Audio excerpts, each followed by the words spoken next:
Kita mengingat BRI Life ini dikenal salah satunya dengan produk syariahnya. Dalam usulan ini nantinya sudah tidak dipaksakan lagi jangka waktunya, tapi tetap didorong untuk spin-off. Tanggapan dari BRI Life seperti apa?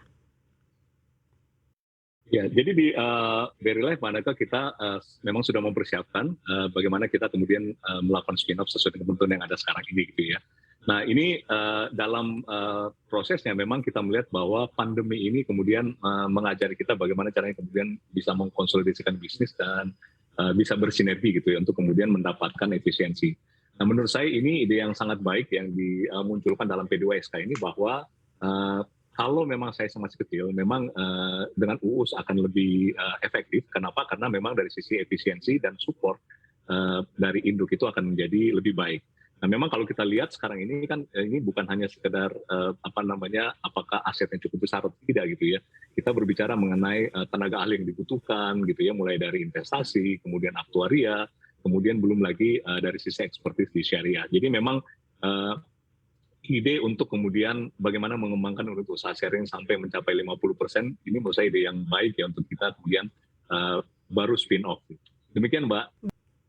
Baik, lalu bagaimana upaya kerjasama pelaku industri perasuransian dengan DPR RI hingga pemerintah untuk memastikan tidak ada celah dalam Omnibus Law sektor keuangan ini yang justru malah nantinya jadi menguntungkan pihak tertentu saja?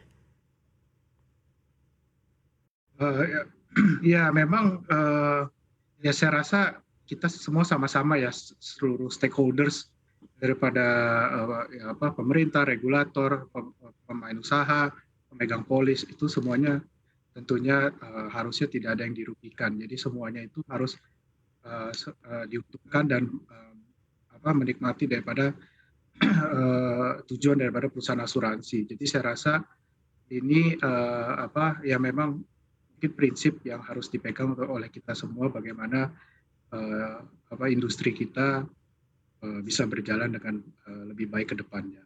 Sebesar apa potensinya undang-undang ini justru malah menjadi sebuah jalan keluar untuk perusahaan-perusahaan asuransi yang bermasalah begitu agar bisa lolos dari penyelidikan?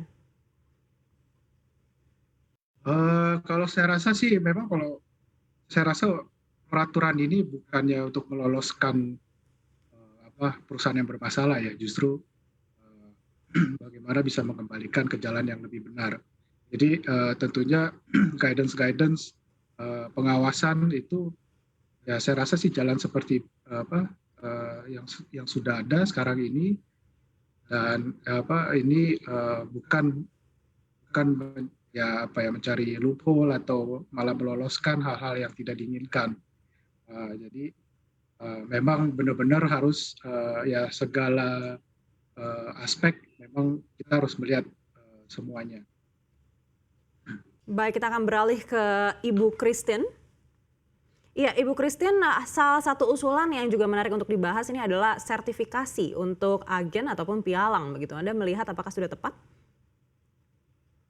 Saya pikir tepat sekali. Tadi saya mengatakan bahwa memang seluruh sektor harus berbenah dan memang sertifikasi sudah dijalankan di asuransi ya. Saya pikir agen asuransi, penjual asuransi. Mungkin dari saya yang paling penting adalah bagaimana lembaga-lembaga profesi atau lembaga yang mensertifikasi itu jangan statis, tapi mereka juga harus terus meningkatkan kualitasnya, karena dunia juga tidak sama. Bagaimana agen asuransi tidak untuk lolos mendapatkan sertifikasi, modulnya jangan modul-modul yang lama, tapi bagaimana mereka menghadapi era digitalisasi.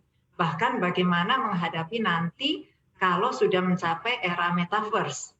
Jadi itulah yang harus dilakukan oleh seluruh sektor dalam arti meningkatkan kualitas. Kami melihat bahwa pemerintah dalam hal ini sudah sangat-sangat memiliki goodwill, memiliki satu niat yang luar biasa di dalam pembinaan, kemudian pengawasan. Mungkin dari edukasi kita berharap lebih banyak karena itu akan menjadi sangat penting membangun sumber daya yang berkualitas untuk menyongsong potensi Indonesia yang luar biasa.